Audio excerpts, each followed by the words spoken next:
Meus queridos, o pastor Aguiar me pediu para que pudesse expor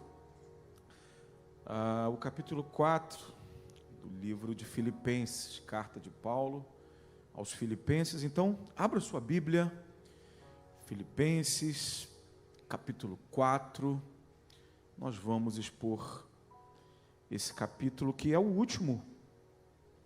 Ele é o último dessa carta pequena, mas tão grande em conteúdo, em vida, em ensinamentos.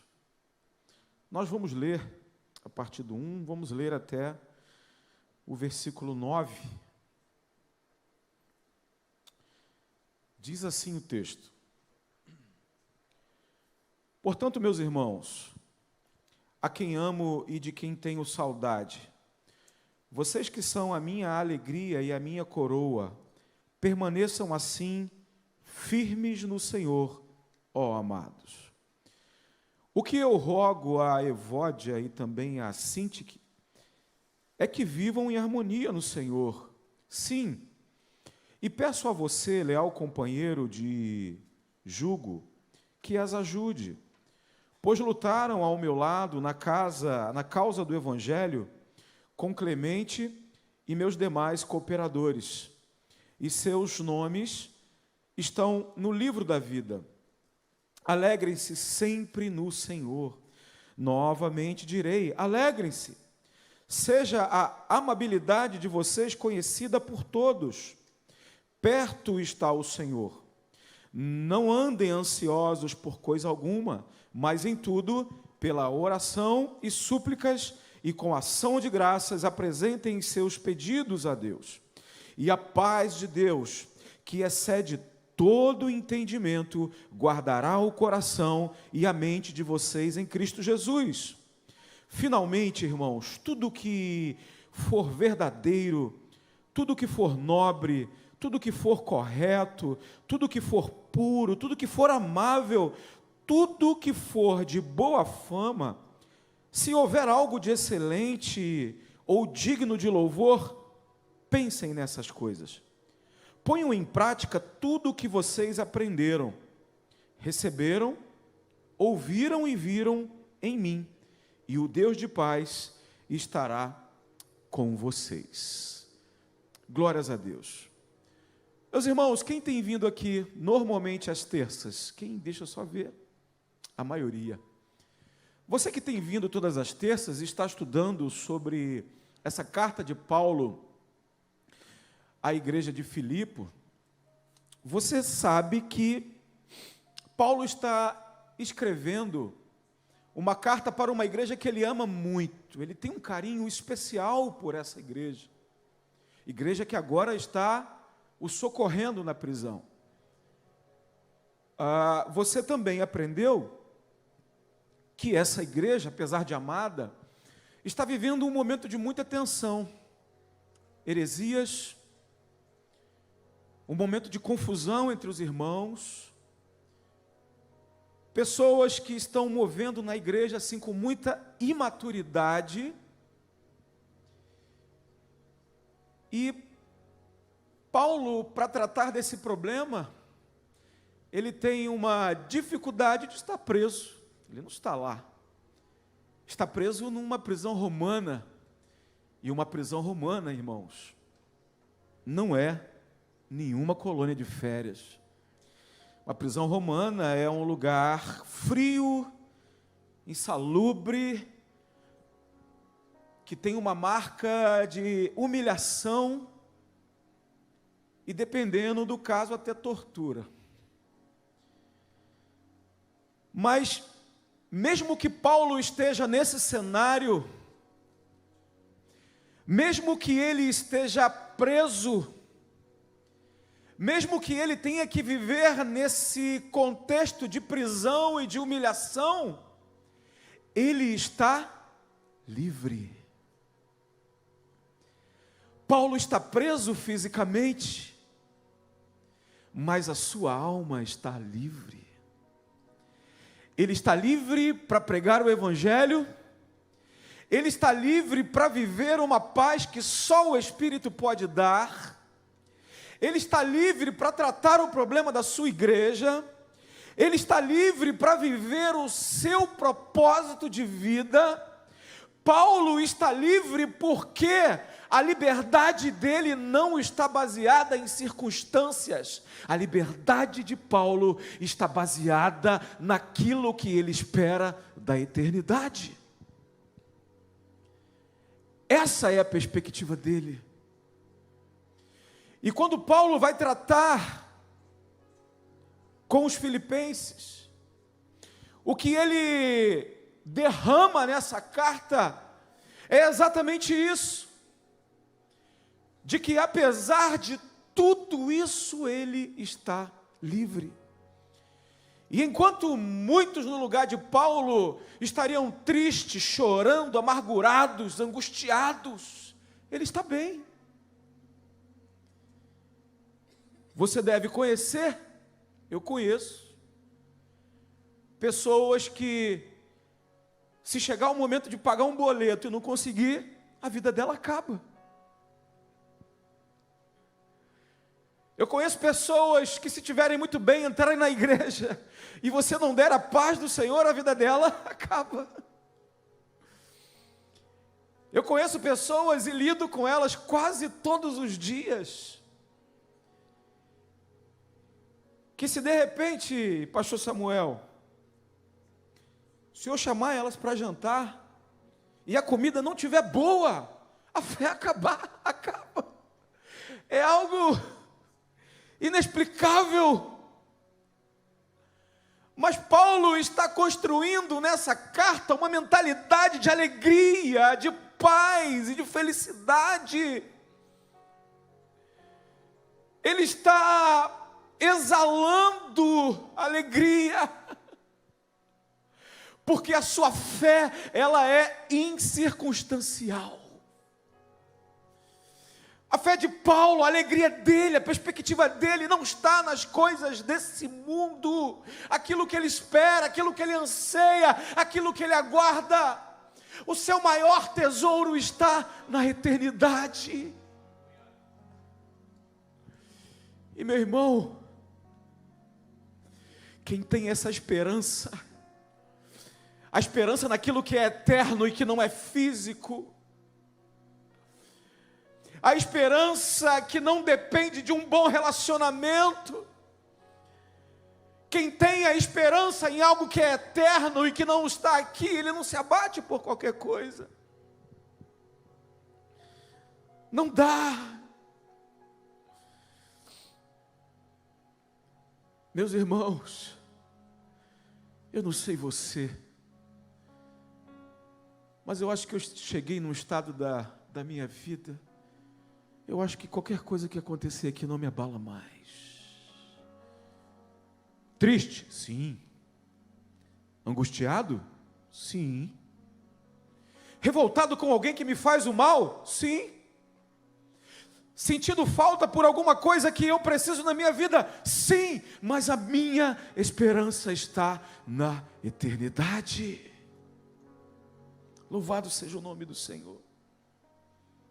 E é nesse contexto que nós chegamos no capítulo 4.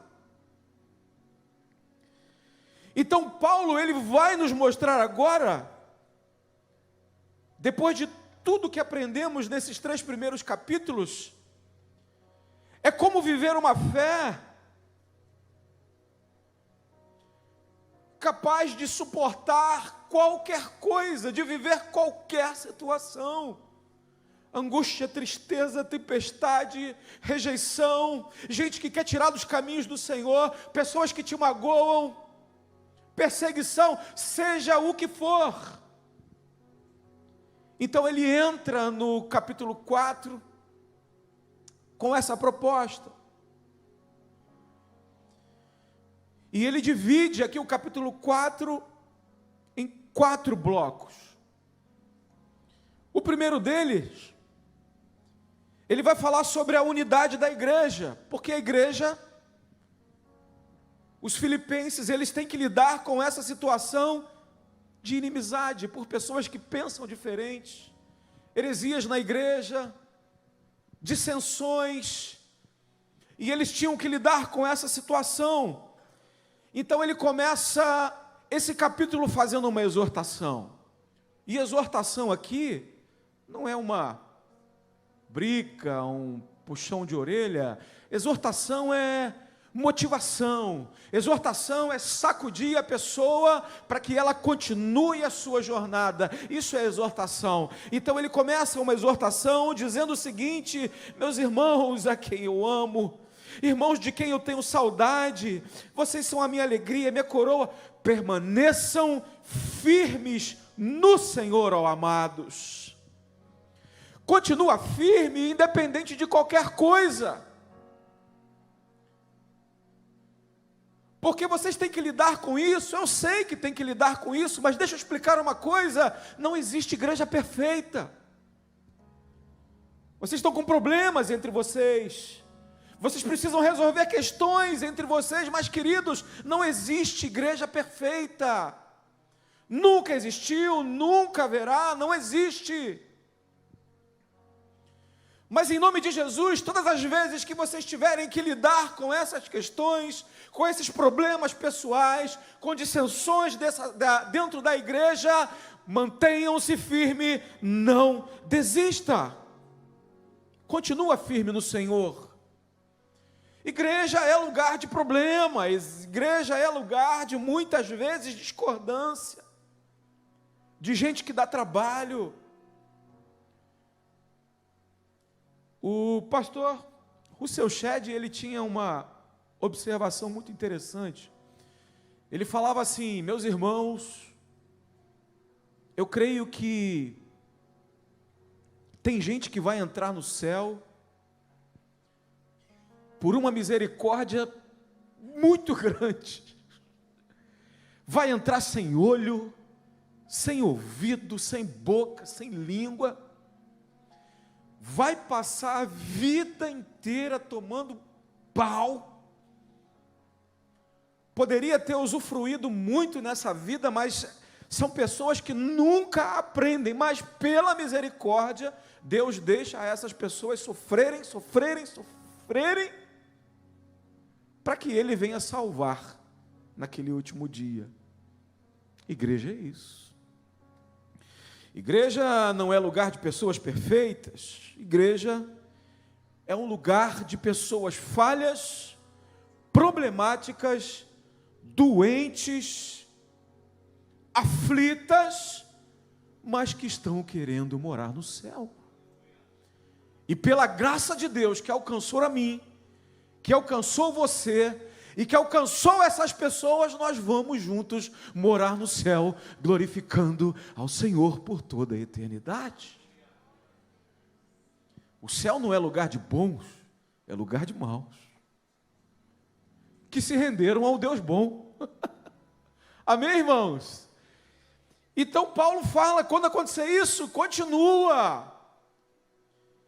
E outra coisa que eu digo para vocês, eu rogo a Evódia e também a Sintique, e essas duas pessoas, essas duas mulheres, elas estavam vivendo um momento de dissensão e briga. Estavam divididas, trazendo divisão para a igreja. Mas Paulo fala assim: olha, vocês estão mal hoje, elas estão passando por um momento complicado, mas elas já foram mulheres de fé. E Paulo fala: olha, já me ajudaram muito, já fizeram parte dessa obra, já evangelizaram, já ajudaram nessa obra, hoje estão assim, mas isso pode ter um fim. Então ajuda essas pessoas, caminha com elas, ajuda elas a resolver esse problema, porque divisão da igreja é um dos piores problemas que podem haver dentro da igreja. E por quê? É pior do que o pecado comum que a gente vê todo dia. Eu acho que é a divisão. Porque quando alguém peca, alguém magoa o outro, é mais fácil de resolver o problema. Quando você magoa alguém e logo ali existe um momento, você pede perdão, a vida continua e está tudo certo. Agora, quando a igreja é dividida, ela não resiste. Um reino, uma casa dividida não subsiste.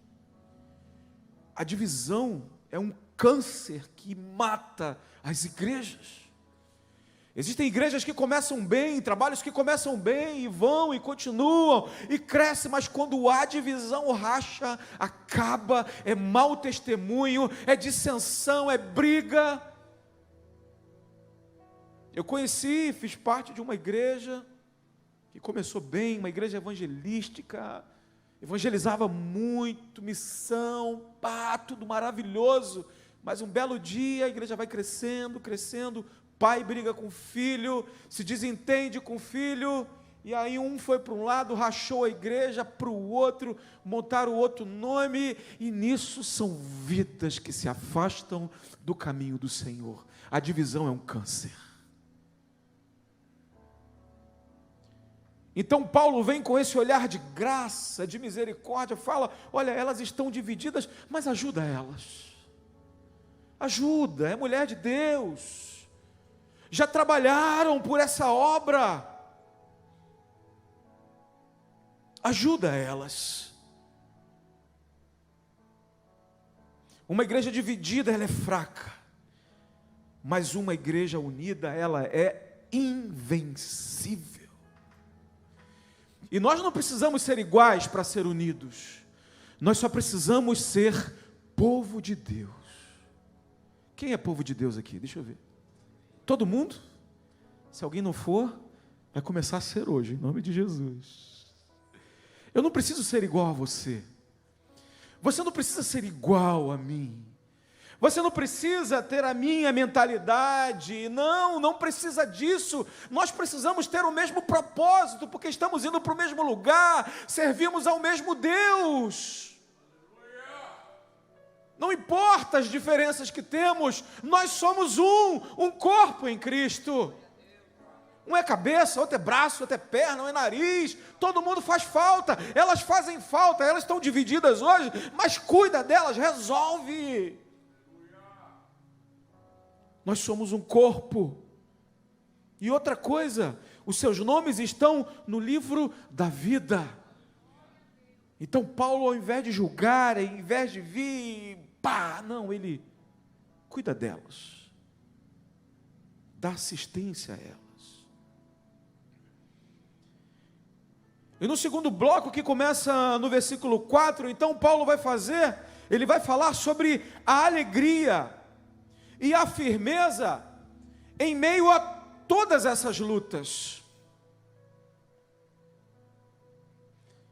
Então, em meio a todas essas tensões, Paulo vai dizer, alegrem-se no Senhor. E ele repete, e quando repete assim, é para chamar a atenção para o texto, ou para a situação. Alegrem-se no Senhor, novamente eu direi, alegrem-se. Sejam amáveis vocês, conhecidos por todos, mesmo em meio à tensão. Às vezes o problema está ali, a confusão está acontecendo, mas se houver amor, o amor é remédio para todos os problemas. Alegrem-se. E aí ele vai dar aqui um toque para resolver aquele que é um dos maiores problemas quando nós estamos mal. O que acontece comigo e com você quando você tem um problema que você não consegue resolver? O que acontece comigo e com você quando você tem algo para resolver, é difícil, você não vê saída? Ansiedade. E o 5, ou melhor o 6, o versículo 6 vai dizer, olha, não andem ansiosos por coisa alguma, mas em tudo, pelas orações e súplicas, e com ação de graças, ou seja, agradecendo, apresentem seus pedidos a Deus, e a paz de Deus, que excede todo o entendimento, guardará o coração e a mente de vocês em Cristo. Ansiedade se combate com oração. A oração constante, ela é capaz de conter toda ansiedade. Não fica remoendo, nem fica maldizendo as pessoas ou falando do problema. Ele diz assim, não, é com ação de graça. Você se dobra em oração, você clama a Deus, você pede graça a Deus, você fala com Ele e agradece. Obrigado, Senhor, obrigado. Estou triste, estou angustiado, está doendo aqui dentro, o peito dói, a alma geme, mas eu sei que Tu tens a solução para a minha vida, então eu agradeço e coloco diante do Senhor todas as minhas aflições. Você tem colocado as suas aflições diante do Senhor, meus irmãos?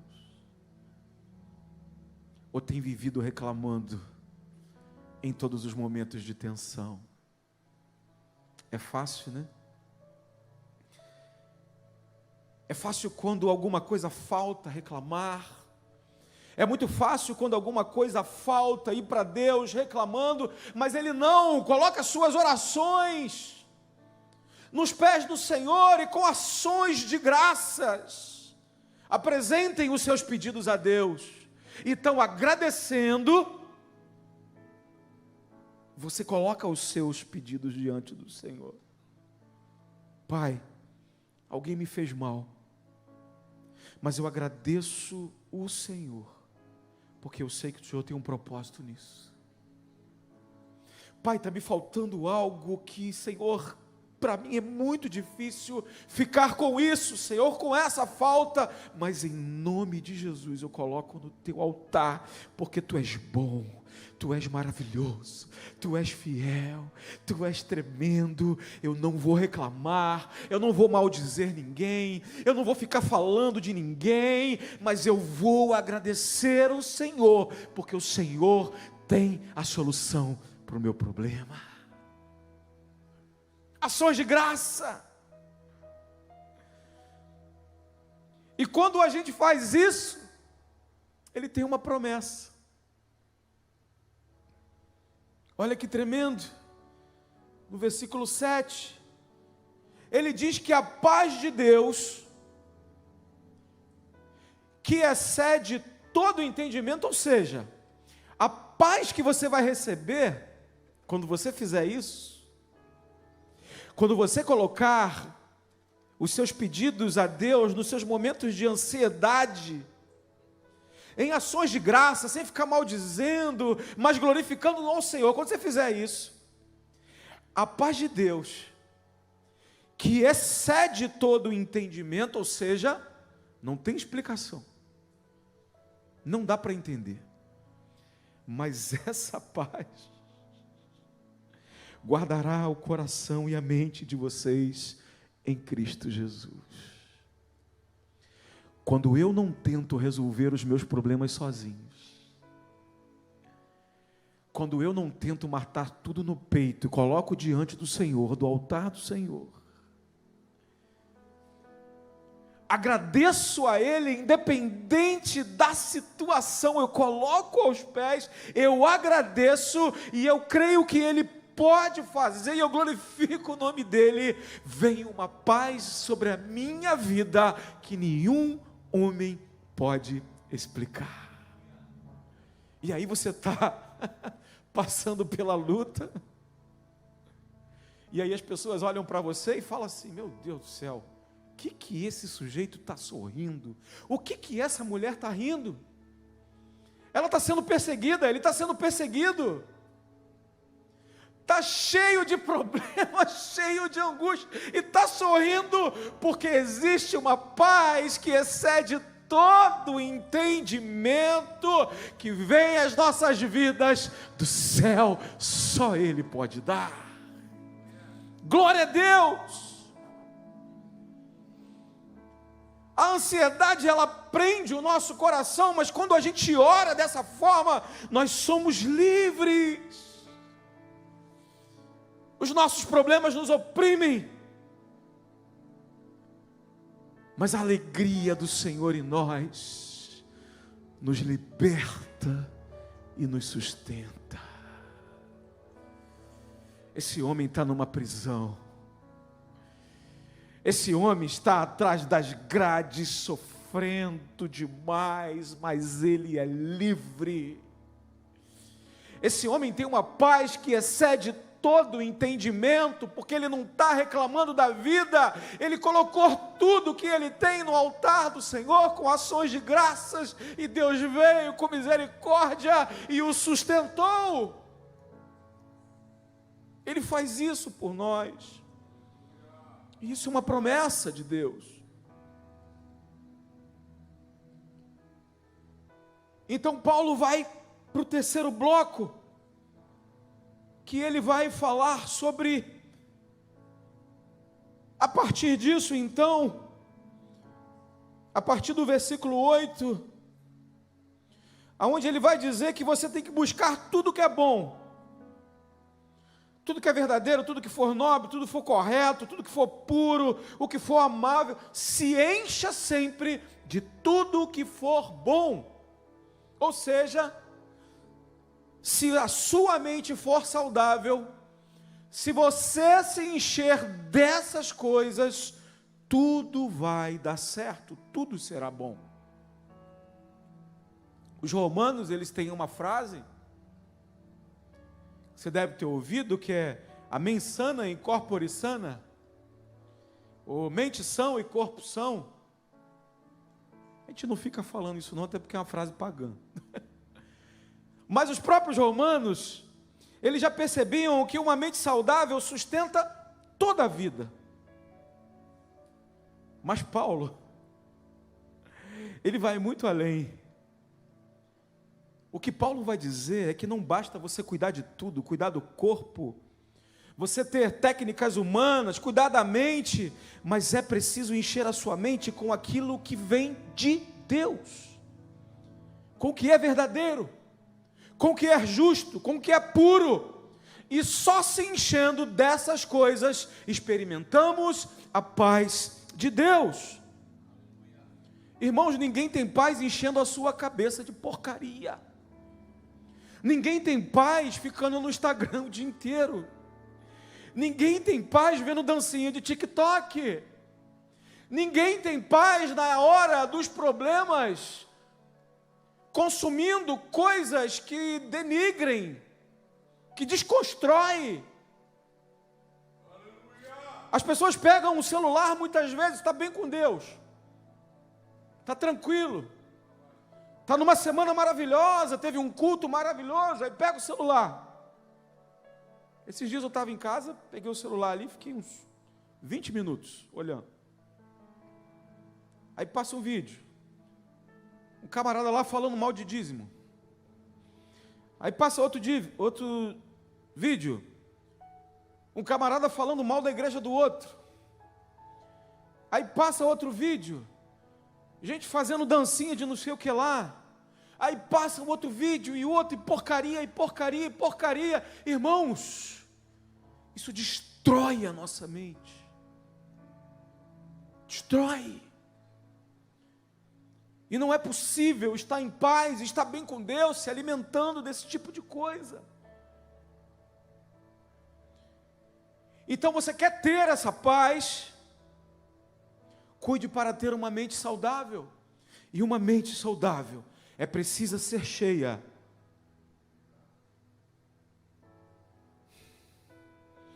do que é amável, do que é verdadeiro, do que é nobre, do que é correto, daquilo que é puro. Uma mente saudável é aquela que se enche da palavra de Deus. Eu tenho certeza que você, que vem aqui todas as terças-feiras, e que ouve uma palavra para a tua vida, é impossível que você saia daqui da mesma forma, a não ser que o seu coração seja uma pedra, é uma terra que não é fértil, mas caso contrário, você sair alimentado para viver e para vencer os desafios da vida. Se encha disso. Muita gente não investe 1 centavo para conhecer mais a Deus. Não lê a Bíblia. Não ora, não vê algo tremendo, não canta um louvor, não investe num curso, não faz. Às vezes a gente pega algumas pessoas que estão numa crise. Casamento. Tive um caso que chegou a ser engraçado. Eu comecei a rir, sim, muito rir. Um casal com muita luta, com muita dificuldade no casamento. E nós falamos, irmãos, o que está acontecendo? Não, muita dificuldade. Nós estamos muito distantes. O seu problema é o casamento? É. Vocês estão muito distantes? Sim. Ahá! Vai acontecer na nossa igreja agora, essa semana, um seminário lá feliz. Sabe qual é o tema, irmãos? O problema do distanciamento. Olha que coisa tremenda, irmão. Problema resolvido. Ah, tá, pastor. Tá. Qualquer coisa eu te falo. Mas como assim? Como assim? Aí você pega o outro. Como é que você está, irmão? Ah, estou tão triste. Estou tão frio. Sério, irmão? Qual é o teu problema? Ah, pastor, não sei, eu tenho um problema. Tenho um problema com pornografia, tenho um problema que eu quero ficar vendo mulher o dia inteiro, eu tenho um problema com não sei o quê, eu tenho um problema... Irmão, que bênção. Esse final de semana, eu tenho o que você precisa. Vai ter um congresso, vai ter um curso, vai ter um encontro, vai ter um momento de oração para tratar exatamente isso. O abençoado faz, sabe o que? Ele pega o dinheirinho que ele tem e vai para a praia. Não busca, não investe, não joga algo que alimenta para dentro. É porcaria o tempo todo, investe errado o tempo todo. Mas a palavra diz, meu querido, em nome de Jesus, enche a tua mente com coisas que edificam. E você vê que a sua vida vai mudar. É preciso dominar os seus pensamentos. Quem não aprende a dominar os seus pensamentos, vai ser dominado por eles. Não tem como ser diferente. Mas quem enche a sua mente da verdade de Deus, experimenta essa paz. Louvado seja o nome do Senhor. E aí no quarto bloco, que acontece a partir do 10, Paulo então, ele chega no finalzinho da carta.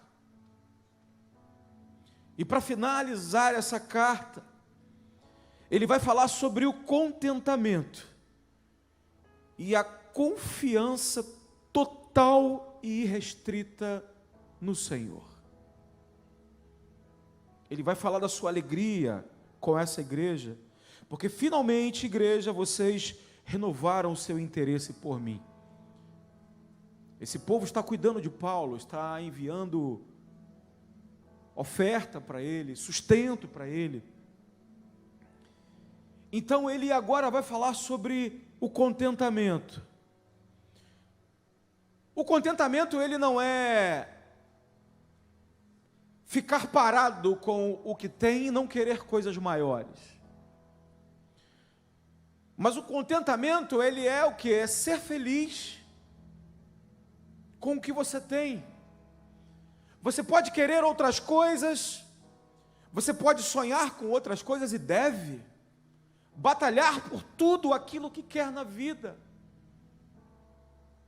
Mas o fato de você não estar vivendo o que você gostaria de viver, não pode ser motivo de angústia, e não pode ser motivo de afastar do Senhor. Tem pessoas que vivem em polos. Uma vive num polo dizendo que Deus só está com ela se ela for rica. Prosperidade, prosperidade, prosperidade, porque Deus é o Deus da prosperidade. Se você tem pouco, é porque Deus não está com você. Você tem que sempre ter muito, muito, muito. O que diz que uma pessoa está sendo abençoada por Deus é o fato de ter muito, e a Bíblia não diz isso. E tem outras que vivem num outro polo. Eu sou humilde, eu sou pequenininho, e eu tenho que continuar sendo sempre pequenininho, eu não posso querer coisas maiores, eu não posso me especializar, buscar algo melhor. Não, contentamento não é ficar em polos, contentamento é entender que independente da vida que você leva, Deus permitiu que você levasse. Eu tenho muito, foi Ele que me deu, glórias a Deus. Vou ajudar outros irmãos, vou abençoar outras vidas, louvado seja o nome do Senhor. Eu tenho pouco, eu tenho tanto pouquinho, graças a Deus, louvado seja o nome do Senhor. Eu posso querer mais, eu posso buscar mais, mas se eu tenho pouco, Ele permitiu, então com o que eu tenho, eu vou ser grato, porque Ele tem me sustentado. Então eu sou grato a Deus, eu sou contente. Esse contentamento é de contente mesmo.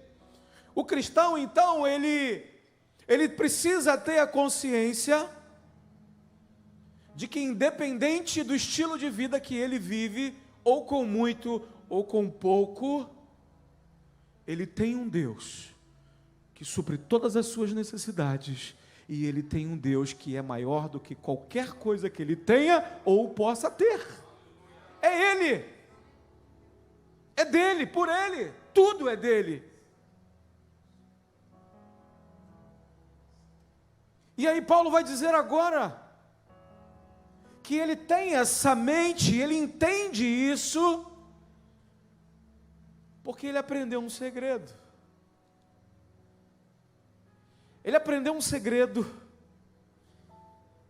E quando ele fala de segredo, ele está falando de algo que não é muito óbvio, não é todo mundo que vai conseguir entender num primeiro momento, mas ele diz, eu vou revelar para vocês. No versículo 11 ele explica que segredo é esse. Eu não estou dizendo isso, e ele está falando do que ele recebeu, das ofertas, da ajuda e tudo mais. Porque ele disse que ele já estava contente. Obrigado por vocês terem me ajudado. O que vocês me deram já é suficiente para mim.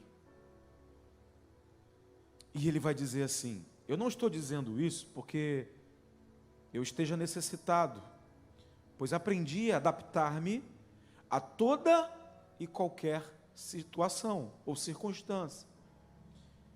Eu sei o que é passar necessidade, eu sei o que é fartura. Aí ele diz, eu aprendi o segredo.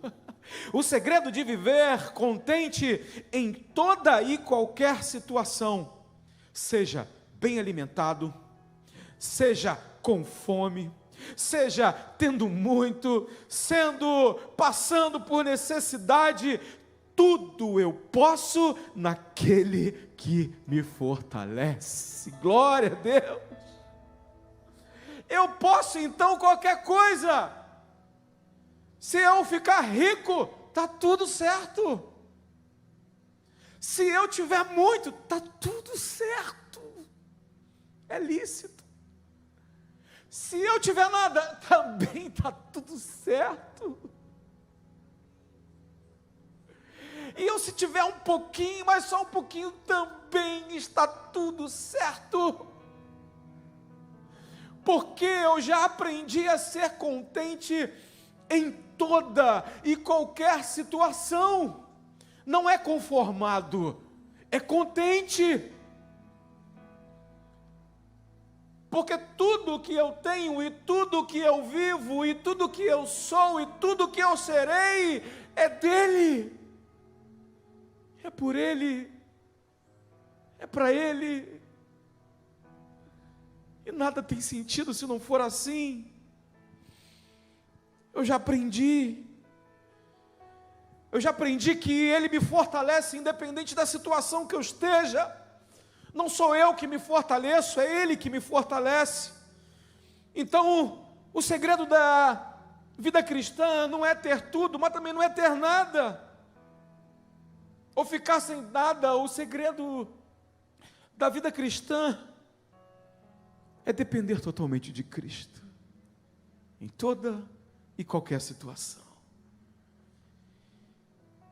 E partindo para a conclusão,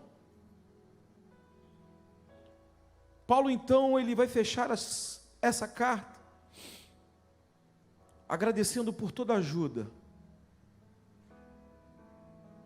e falando da importância que tem da igreja ajudar aqueles que estão fazendo a obra. Então no 19, o meu Deus suprirá todas as necessidades de vocês, de acordo com as suas gloriosas riquezas em Cristo Jesus. A nosso Deus Pai seja glória para todos sempre, amém. Antes disso, ele fala que essa oferta, e ele pega aqui um contexto do Antigo Testamento, daquela oferta, daquele sacrifício que era colocado no altar e queimava ali e subia como aroma agradável. Ele fala sobre isso. Essas ofertas que vocês estão me dando, essa ajuda que vocês estão me dando, Deus está vendo isso com muito bons olhos, porque quem está ajudando um servo de Deus, um missionário do Senhor, alguém que naquele momento precisou de uma ajuda, está agradando a Deus. Então Paulo, ele termina essa carta feliz, alegre. Ele está feliz, ele percebe também que Deus está feliz, porque a igreja também está fazendo a sua parte, apesar de todas as dificuldades. E eu caminho para finalizar com a seguinte reflexão: toda essa alegria, toda essa esperança, toda essa motivação, toda essa perspectiva boa de vida, está sendo escrita por um homem preso, por um homem impossibilitado de fazer o que tantas coisas ele gostaria de fazer. Mas esse homem, ele é livre. E ele só conseguiu ser livre. Ele só consegue colocar essa perspectiva, toda essa alegria, toda essa esperança, porque ele entendeu que para ele Cristo é tudo. E quando é Cristo é tudo na nossa vida, nenhum problema, nenhuma provação, nenhuma falta, nenhuma angústia, nenhuma tristeza pode tirar o que Ele me deu, que é a certeza, que é a convicção de que um dia eu estarei com Ele, e para mim isso é tudo que importa. Eu sou livre. Louvado seja o nome do Senhor. Se Paulo viveu isso, o que nos impede também de viver isso? Deus é o mesmo, as possibilidades são as mesmas, as situações da nossa vida são as mesmas, inimizades, brigas, desafios, muitas vezes prisões que não são prisões físicas, mas são prisões mentais, psicológicas, espirituais, às vezes é física também, coisas que nos prendem e que nos angustia, o que nos impede de ser livre. Se Deus é o mesmo para todos nós, a chave é uma só: viva cada dia tendo Cristo no centro da sua vida. Coloca Cristo na vida num lugar onde nada mais possa tirar o lugar dele. Coloca a sua esperança em Cristo de uma forma que nada, absolutamente nada, seja mais importante do que Ele. Aonde nenhuma circunstância tenha ação sobre a sua fé. E quando Cristo for tudo, quando nada mais, nenhum problema, nenhuma aflição tomar o lugar dele, todos nós seremos livres para a glória de Deus. Você recebe essa palavra? Vamos orar em nome de Jesus. Louvado seja o nome do Senhor. Fecha teus olhos. Se você puder, põe a mão no seu coração.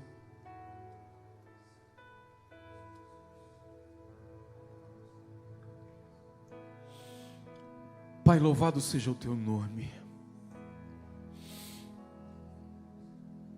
Eu não conheço a maioria dos irmãos que estão aqui e a vida de cada um.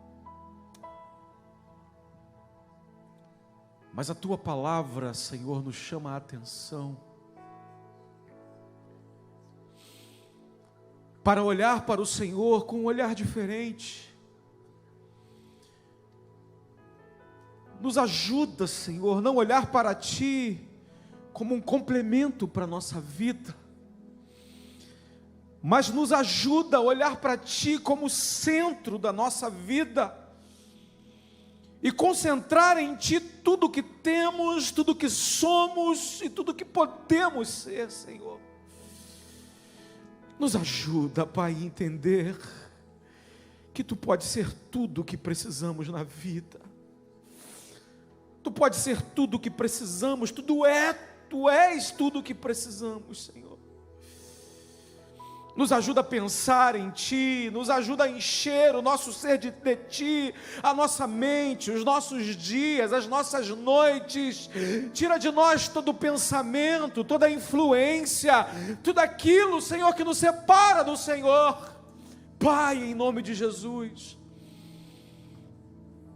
que possamos aprender com essa carta, com isso que Paulo escreveu, que em meio a todas as lutas, que em meio a todas as angústias, que em meio a todas as tristezas, em tempo de confusão, em tempo de ansiedade, Tu tens a resposta para a nossa vida. Em Ti somos livres. Liberta-nos, Senhor, dessa vida, liberta-nos da influência desse mundo e nos faz livres em Ti, para a glória do Teu nome. Amém e amém.